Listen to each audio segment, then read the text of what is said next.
this narrative that is just so sad, and you lack clarity after your kids move out, and you just miss them so much, and you don't necessarily love being around your husband as much as you did, when your kids are around, and just all this kind of, oh God. And it has been absolutely amazing. Wow. I love being an empty nester, and I'm very connected to my kids. I'll tell you, and this is a little tip for all the moms out there, is like, I got on Snapchat and I'm not talking to anyone else on Snapchat, but just to connect with my kids, because that's where they are.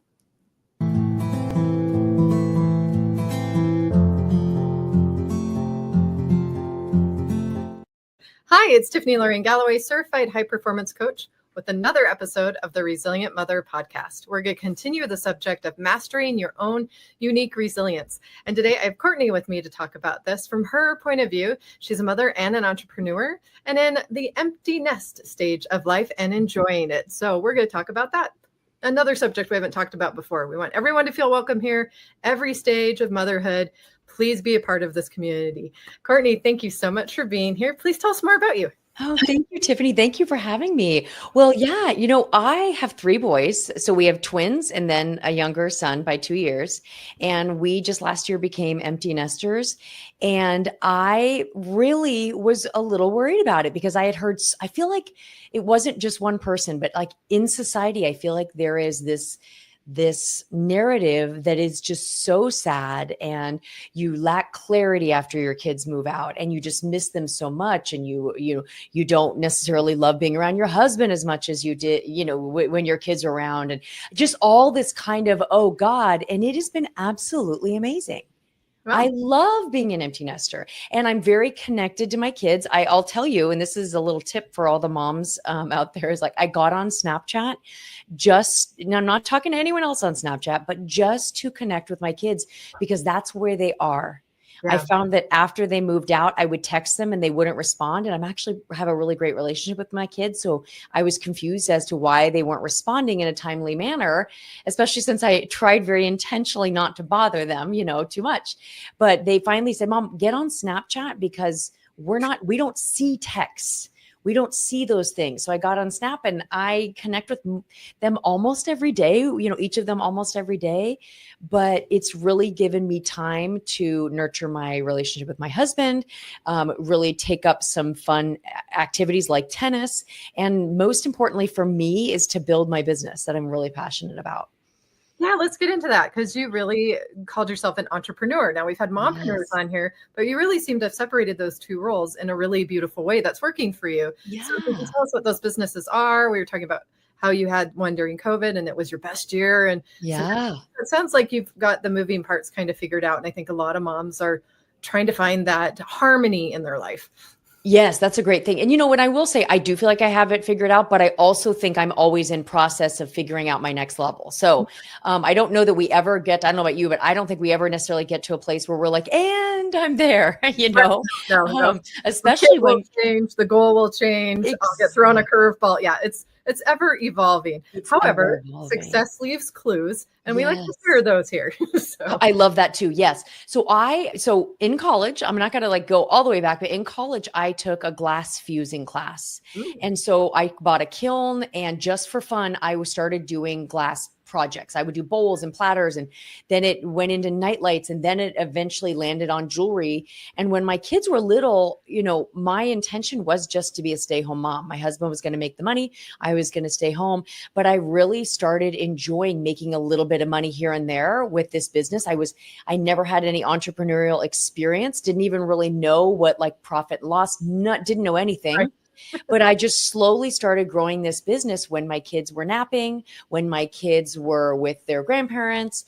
And it eventually over the years became a multiple 6-figure business out of my garage. But as amazing as that is just about 3 weeks ago, about a year into being an empty nester, and just about 3 weeks ago, I put that business aside. I literally, if you go to the website, it is no longer there. So as amazing as that business was, I also, just like you, I got into coaching about 5 years ago. I hired my first life coach, and it not only helped me make more money in my business, but it really did positively affect every area of my life. Right. So I ended up becoming certified as a life coach. And so for the last 4 or 5 years, since 2021, I have been building a life coaching business. And now that business has surpassed my other one. So now I'm doing that one. It's so interesting. I find that when someone does one successful business, they often transition at some point to another one. Like, okay, I got this once. Yeah, Now I'm it's so fun. doing a different flavor of it over here. So, well, and you know what? I highly suggest in the middle of your life, if you can, changing careers. I mean, I just think it's so, if you feel called to, it is definitely scary. It's not for the faint of heart. There's so much up leveling involved in it, but it is so wonderful. And my jewelry business was amazing, but a few reasons for me that I really wanted to make the shift is, first of all, I was just loving coaching. I was loving helping my clients. The jewelry business, the glass jewelry business was kind of hard on my body. And I would like to be able to travel more and have a total freedom. And as a coach, I can coach from anywhere. Yeah. And honestly, I know we're kind of in society not supposed to say this, but as well as I did with my jewelry business, there's much more money to be made in coaching. And I love making money. And I think too, even with AI and everything, coaching is one of those things that's not going anywhere. Mm-hmm. You can have a database with AI with great advice, but it's that human connection that we are really all craving these days. And that's not going to go away. Like teachers aren't going to go away, especially for elementary, younger school ages. And so that's why I think some people are like, oh, it's saturated. Well, not really. Yeah. And coach has been used pretty broadly. So I think the key there is do find someone that you really connect with. Yeah. Want to be with someone that's, I don't know, 5 years, 10 years ahead where you want to be. You definitely want to find that coach. Yeah. So make sure they're certified, make sure that they've done some work.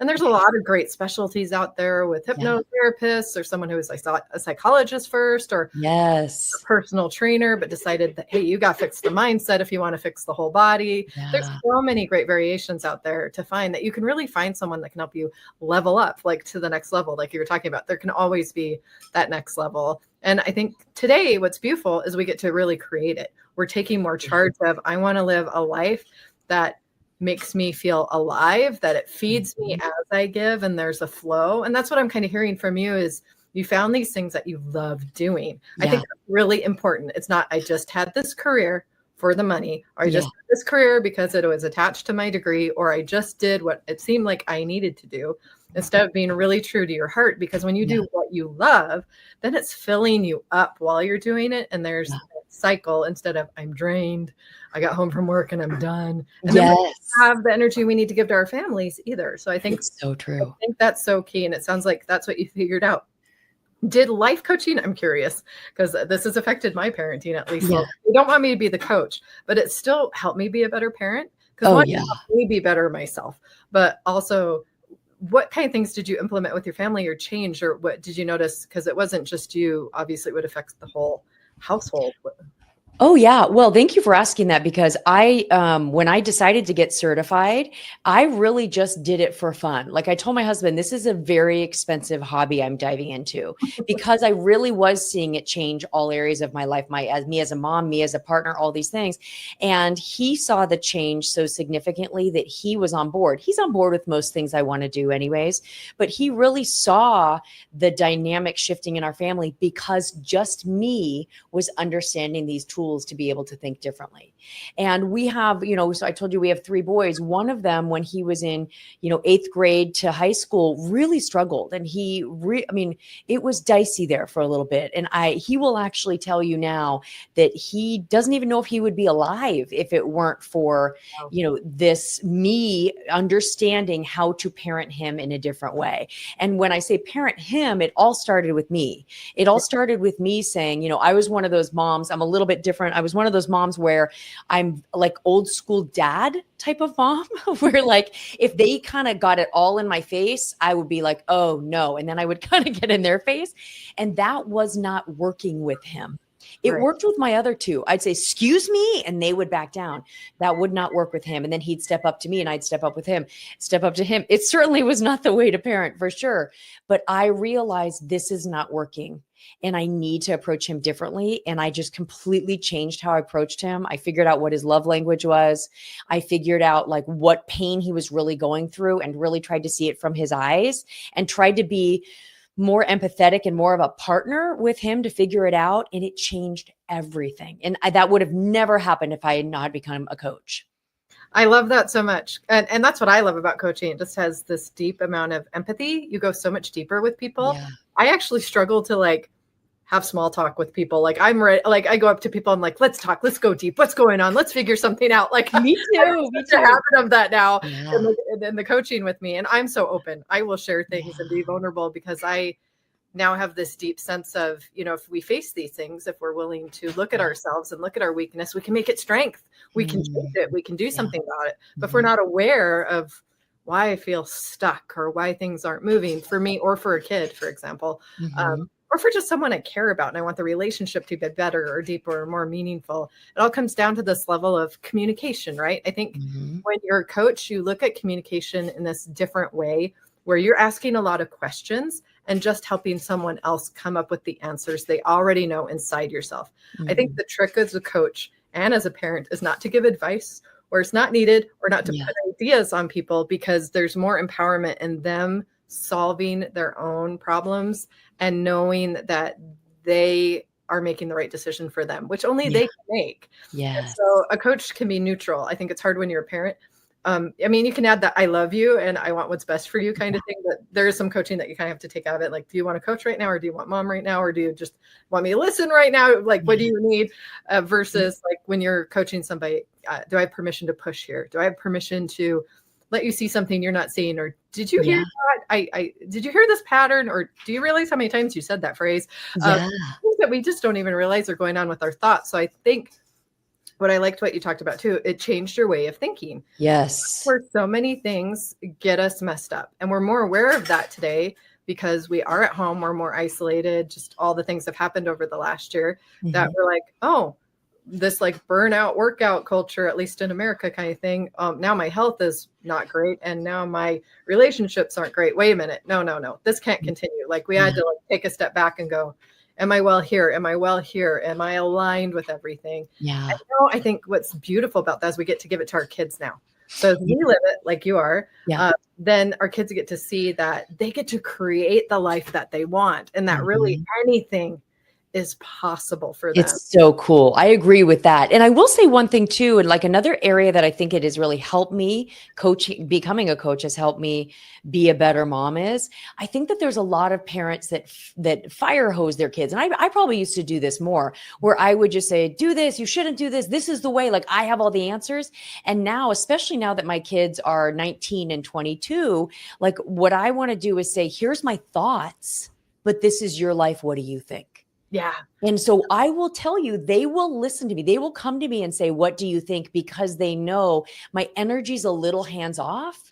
It's not, you must do this, which is very old school, like type of parenting. And so they do come to me quite often and ask. And my work is to be able to, when they don't take my suggestion, be like, okay, they're on their own. That is their path. And like, I have to set boundaries with money and those kind of things that they can't come back to me and say, well, I chose the wrong path and now I need your money, because that's not happening either. Yes, that's a good boundary. When do you think that started for you? When did you start coaching? When they were teenagers, when they were a little bit younger? When they were probably in junior high is when, because I got certified about 5 years ago. So maybe like late junior high. Junior high. Yeah. And that's the teen years. And that's when the transition has to happen. And you have to transition from, you're my kid, I'm the adult, I'm your hero, you look up to me, to now you're going to be an adult, I'm going to be an adult, I still want a relationship with you. Yes. So that transitions, it's been really great to like have women that are in their 60s or 70s who have like been through it, who have raised their kids. And I look at, if they have kids who want to be around them, they go on vacations together, they get together for families, they still have the open lines of communication. I will ask them how they did that. And they'll come back to this key period of time of recognizing that change and that shift in the relationship and recognizing you're an individual. I've been raising you to be an individual, not a part of me, not an extension of me, although I love you very much like you are an extension of me. Yes. But you get to make your own choices. Yeah. And that's the time they have to be allowed some agency and to make some mistakes while they're at home so they can and suffer consequences sometimes when those mistakes don't go well. That's one thing that is really like important for me is like, you can make your own mistakes and I'm going to always be here to support you and love you. But if it doesn't go well, you're going to have to suffer the consequences of your mistakes as well. Absolutely. We can't take that away or they don't build resilience. Exactly. And I came from, I have 3 brothers. So I remember how rambunctious and how much they would eat. And like that was a lot. And then I got 2 sisters. And so I was kind of on my own as the oldest and the girl of the family and different things. But I was very controlled and sheltered due to some family drama and different stuff. But like agency wasn't really honored. And I remember then I go to college and I start making those kind of mistakes and they had such bigger consequences. That never goes well. But I think we've moved out of that culture in a way and we're starting to understand it's an ever evolving, changing world. It's not a formula that one fits all anymore because lives are becoming so individualistic. So many people are entrepreneurs. So many people are doing their own version of life. And there's much more variety and much more acceptance for finding your own path. So I think it's better now, but it's good to hear that like resilience started with some boundaries and with some natural consequences. That seems to be a pattern that I'm finding with successful parents is communication, boundaries, and natural consequences. Yeah, I love it. Well said. So with business and family, how do you just change hats and I'm the entrepreneur now and I'm the mom now? And it was just challenging, I will say, because especially when you're a stay-home mom, I mean, I'm out in the garage trying to work and they're coming out. Can you take me to here? Can you take me to there? So it really wasn't, it was if I was changing hats, it was constantly all day. I think that the word resilient is perfect. I think that being an entrepreneur is one of the hardest things a person can do. And I think that for me, learning how to make a plan of even hours of when I'm going to work and stick to that, even when I wasn't feeling like doing it in the moment. And I think that is what I've taken into my coaching business. It's like, I also have a podcast. It's the Modern Body, Modern Life podcast. And I bring it every Tuesday. It hits. And it's been now 2 years and every Tuesday, 2 years. And so there are many weeks where I don't feel like doing that podcast. Yeah. But the thoughts that I don't feel like that thought and feeling is irrelevant. It takes resiliency to build and to get the compounding effects of doing something. Yeah, and so that's what my kids, I remember there was a time when I was like, it literally logged my hours. There was one year where we had 3 kids at different schools because we had twins, but they were going to different schools. And I was like, I'm getting 3 hours in the car all day. So I had to wake up early, work into the night. If I wanted to continue building this business, I had to be resilient. Yeah. And the kids did always come first to most degrees. So I think that is what really helped me realize this is a business. It's not a glorified hobby. Being an entrepreneur is no joke.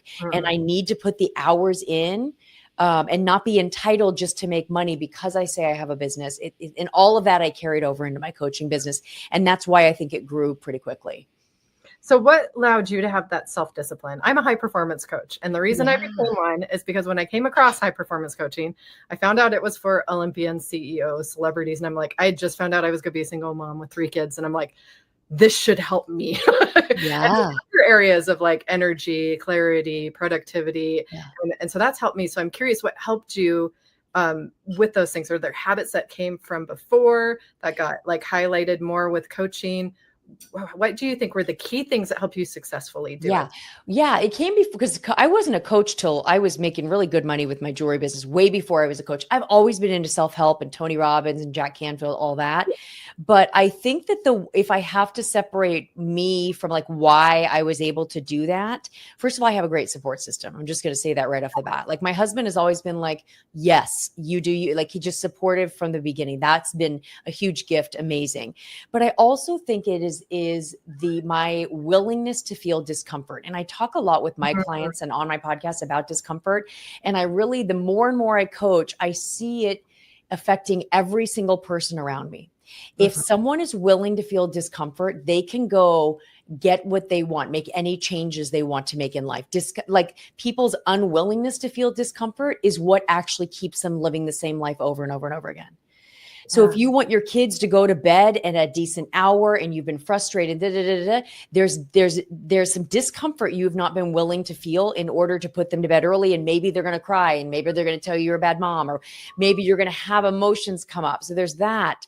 And if you're wanting to build a business, there's going to be discomfort with putting yourself out there. And there's always going to be a flavor of discomfort involved if you want to just make changes in any area.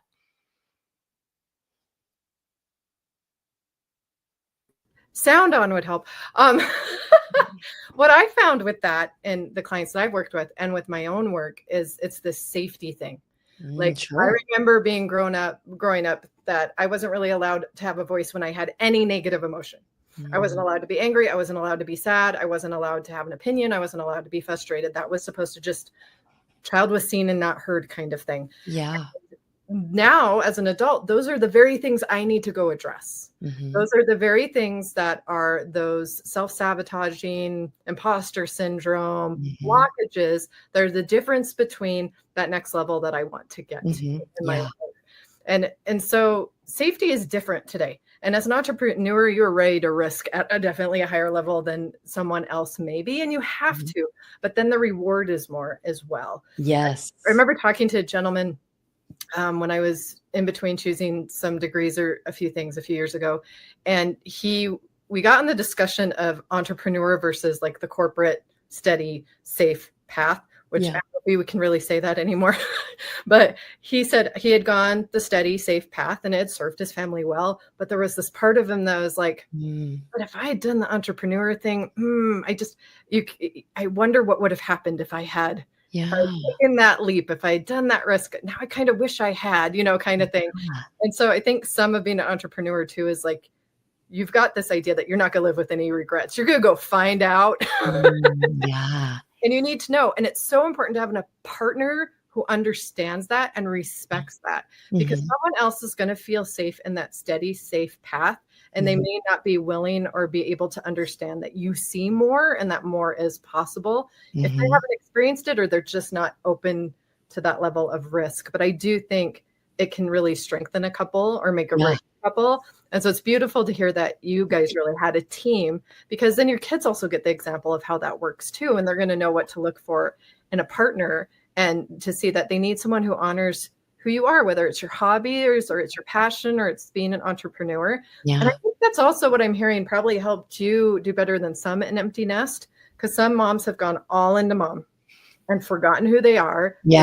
Partner that supports anything but you're the mom. You're the mom role. You're supposed to be mom. And yes, that's very, very important, but there's still a woman in there that had hopes, that had dreams with motherhood. It doesn't or it doesn't have to be. Now you can be an at-home mom and just want to be an at-home mom. I'm not dissing that at all, but at some point the kids do move on to adults, and you get to go back to those things that you loved, or you've kept them with you along the way. And I think that people who do better transitioning into empty nests, from what I've noticed, are the ones that kept a piece of them along the way, even if it was like a little bit of like taking voice lessons or doing a little piano or doing a little bit of this in the community or a little bit of that, so that when they were ready to transition back into it, or they wanted to be into it, they had that there, and it complemented. It didn't take away. I think that's what people think, like it's competing interest.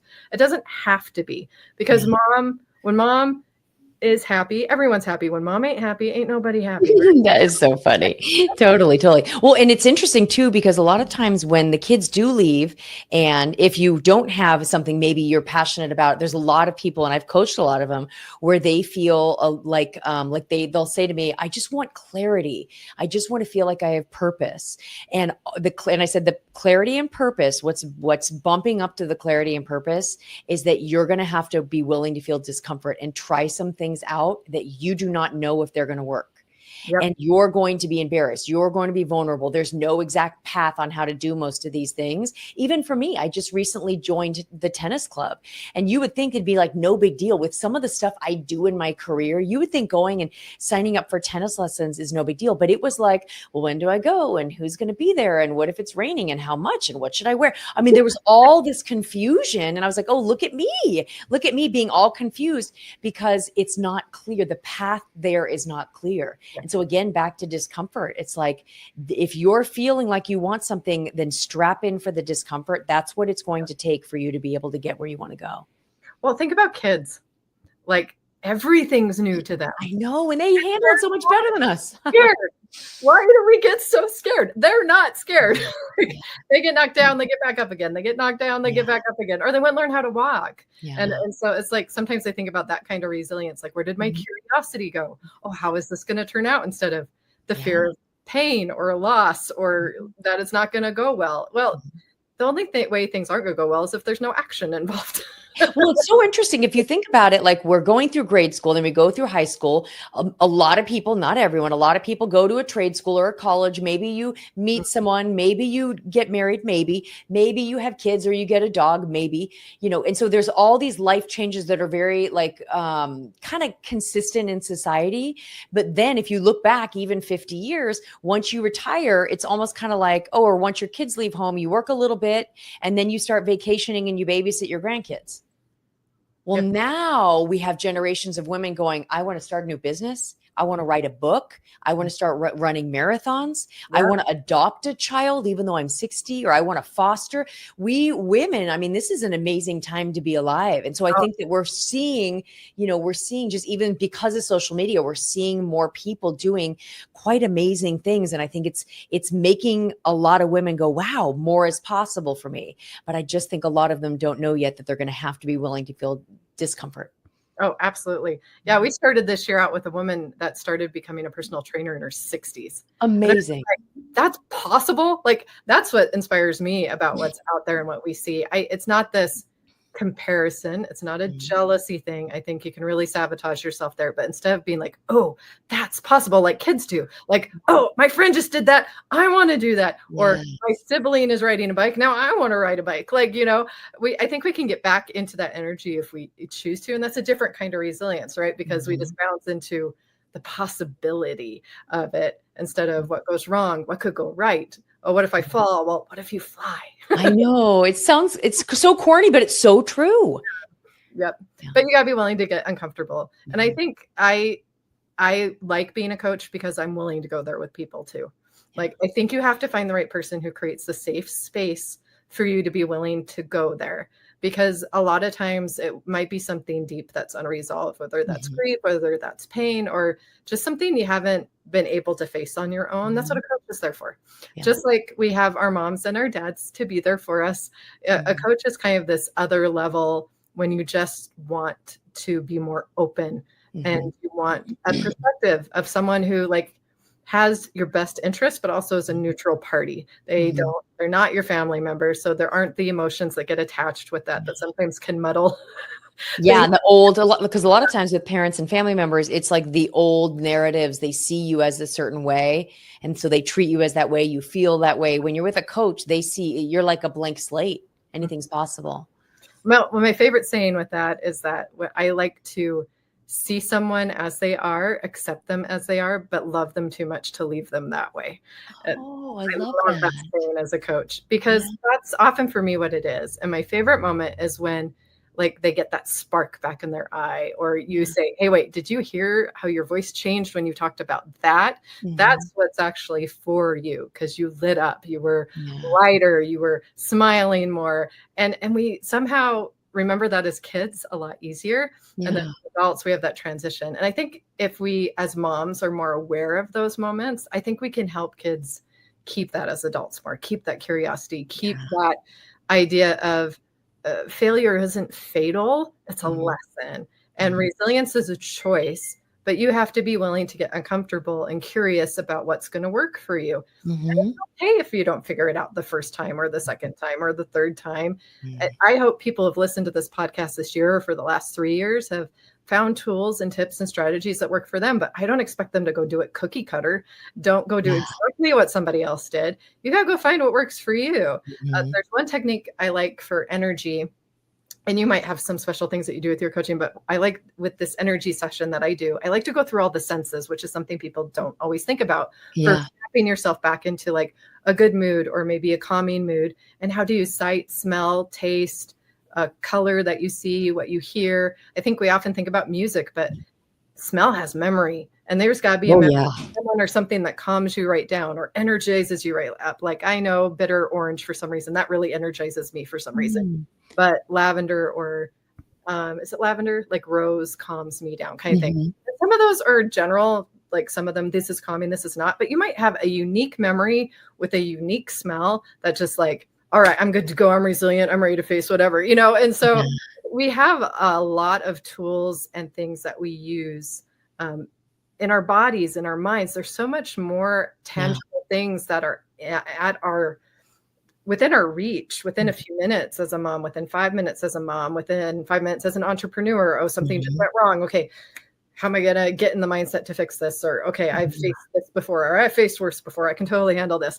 Like it's so- and we can teach those things to our kids. I remember there was one time where one of my boys he was probably a senior in high school, and he must have been a junior because I drove him to a doctor's appointment. He didn't have his license yet. And so I was dropping him back off at school, and he goes, "Oh, I hate Spanish." And I'm like, "Oh, why do you hate? I thought you were getting a good grade." Because to me, I'm like, if he's getting a good grade, he must like the class. I'm like, "Oh, I thought you were I thought you were getting a good grade." And he goes, "Oh, I am. I have an A." And I'm like, "Then why do you hate it?" And he goes, "Well, I have a speech, and right now I have a speech I got to go do." And I said, "But if you're getting a good grade, you must do well on your speeches." And he goes, "Oh yeah, I always get an A." And I go, "Okay, tell me what's going on here." And he goes, "I just am always so worried I'm going to do bad." And I said, "Okay, so let me see this clearly. You're worried you're going to do bad, even though history shows us that every time you do well." And he goes, "Yes." And I said, "What are the thoughts as you're going to get out of the car right now? Historically, what are the thoughts you would have between here and Spanish class?" He goes, "I'd be saying to myself, like, you're going to mess it up. They're going to think you're an idiot. They did all this kind of stuff." And I go, "Well, that's why you hate Spanish. It's because of those thoughts." Now, my kids know all this, and they actively are coached by me, sometimes by choice, sometimes not. But he said, and I said, he goes, "So what do I do?" And I said, "Well, that's not working for you." And I said, I would start saying to yourself, "I'm always good. I get an A every time. So this is irrelevant. Even if I did fail, I'm still going to have a B in the class, which would be fine for our family. That was fine." So I go, you need to start speaking with what you want to actually believe. And I said, and you need to allow those sneaky thoughts as you're walking. You're going to go, "Yeah, but I'm so worried." And he told me that day when he got home from school, and he goes, "Oh, hey, by the way," and he goes, "It did help." And then he just shut his bedroom door. And I'm like, yes. And I will tell you, even a few years later, he's a waiter at a restaurant, and he'll tell me sometimes he feels like he's having like anxiety, not like a panic attack, but like anxiety. And I'll be like, "What did you do?" And he goes, "I went into the bathroom, I splashed water on my face." And I said, why am I feeling anxiety? What are the thoughts? And he goes, "Sometimes I can't figure out what the thoughts are, but I just tell myself, this is no big deal. Yep. I'm a waiter at a restaurant." So he coaches himself out of it. Brilliant. I mean, what a gift to give to our kids. Oh, absolutely. And I think they need it today. We've just got an ever-changing, very fast-paced world. I have a daughter who is very interested in animation, and now just found out AI is kind of taking over it. And but I'm like, but don't be disappointed. Let's go find out what that tool is so you can use it and you can enhance it, because AI was originally human design. And so there will still be a piece of that, and there will still be a need for artistry. There will still be a need for what is uniquely you. It's just going to be a new way of finding out how you fit in it. So it hasn't gone away. Yeah. You know what a great question for her to answer, because I'm dealing with this with my kids too, is I said, what problems is AI going to create? We are all thinking about all the jobs it's going to take away, all the solutions. There's going to be some problems. And so that's a great thing. And if she's an artist, I would dial into what problems as an artist can I solve? Beautiful. Back to that curiosity piece, right? Yes. Like, I don't think you were put in this time without there being a plan for you. Yeah, that's such a beautiful thought. There's got to be a place for you. Someone out there needs you and your unique gifts, and they're just waiting for you to show up. And so I try to tell my kids that too. Oh, just one second. Sorry.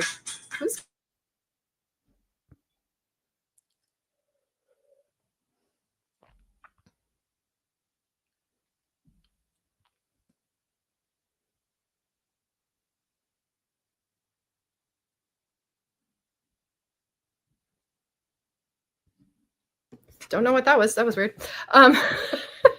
Definitely going to edit this a little bit. Okay. So with all we've talked about, I'm really, really curious what your definition of resilience is. Oh, that's such a great question. I think that my definition of resilience would be staying true to yourself, even when life gets hard. Yeah.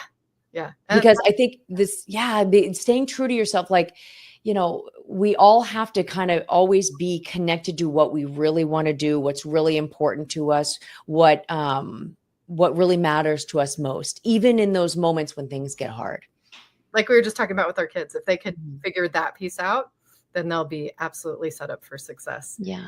Any last thoughts or like a resilient story from your life of something you overcame and found out you were stronger or something? I think entrepreneurship, like I told you in the beginning, has been one of the, after motherhood, being an entrepreneur is one of the probably most challenging things. You said in the beginning, so I think I'll kind of expand on that is I was a jewelry artist, had this huge, big jewelry company, and I was getting ready to have probably my biggest collection ever, this huge launch. I had spent so much money on this launch and I was getting ready to launch it. And then all of a sudden it was probably February of 2020. I can't remember the exact dates, but I remember it started becoming very clear that what was happening on Earth was very unique, a unique situation.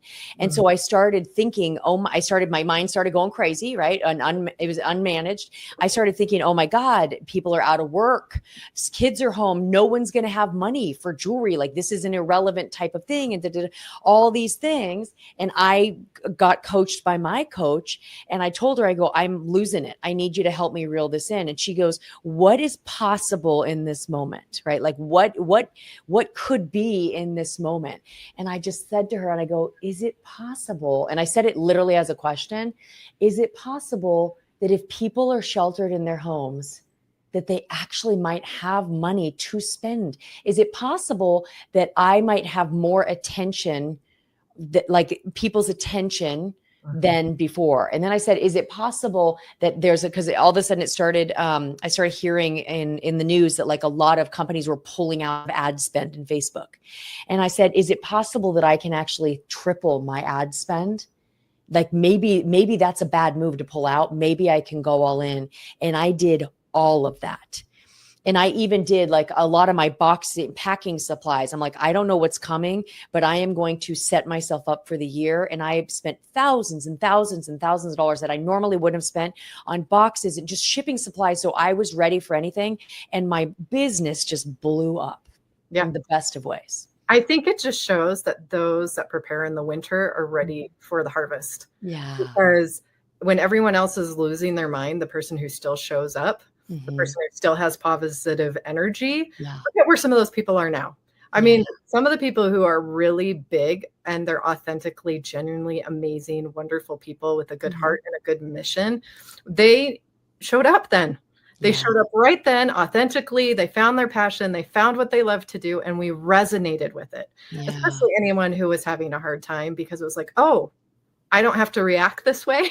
Yes. I don't have to be afraid. Yeah. And I love coming to this point because that's why I started the Resilient Mother podcast. I did not face COVID under at all ideal conditions at all. Yeah. And I needed to find other positive mother voices. I needed a mother community of those of us that want to show up and be resilient mothers. And no matter what we face, we're going to do it with intention. We're going to do it with passion. We're going to do it with love. And we're going to help create the next resilient generation. And that's what I want to do. And I know a lot of other mothers want to do. We want success for our children and our grandchildren and to leave more of a legacy with what we do, not just get through it, but teach them how to really thrive. Yes. And by example too. I love that. Yeah, absolutely. So I love your story because it embodies all of those things. So thank you for being on and sharing that with us.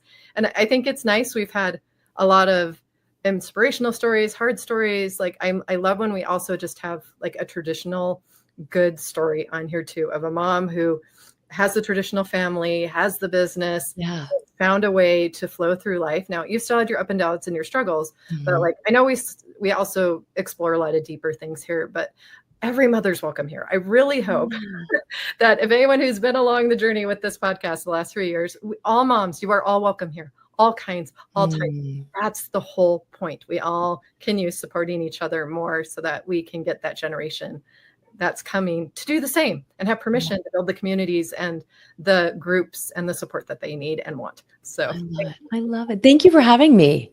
if people want to work with you as a coach, where can they find you? Yeah. So Modern Body, Modern Life. That's my podcast. It's my website. It's me on social media, and I'm on YouTube and Instagram are my two favorites. But yeah, Modern Body, Modern Life. And so my specialty is really, I'll tell you one other little thing before we jump off is when I first went into coaching, a lot of people assumed that I was going to do business coaching because I had grown this business. And so at first I started doing that, but I'm like, what is really on my heart is really like aging well, eating well, the mindset behind, your daily habits. And so a lot of my clients, they want to lose weight in a healthy, sustainable way. They want to stop drinking as much. They want to stop scrolling as much. They want to actually feel more confident, all of that. So that really has been my focus. And so that's why it's called Modern Body, Modern Life. Nice. I love that.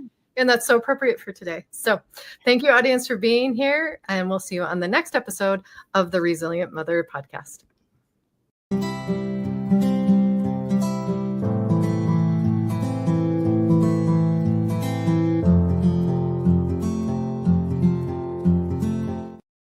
Thank you for joining us today. Please don't forget to subscribe so we can share this message. We are a worldwide podcast with guests all around the world, and we want to continue to grow this community. You can find us on socials. You could also be a guest. Look for that link below if you'd be interested in being a guest on the podcast.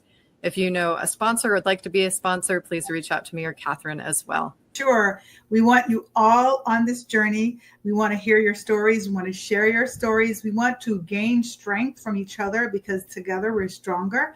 And to never forget the blessing of being a mother and what we're creating. We're creating the future every single day of our lives. So get on this train with us and let's do this thing, moms. I believe in you. Believe in yourself. God bless. And we'll see you around. Take care.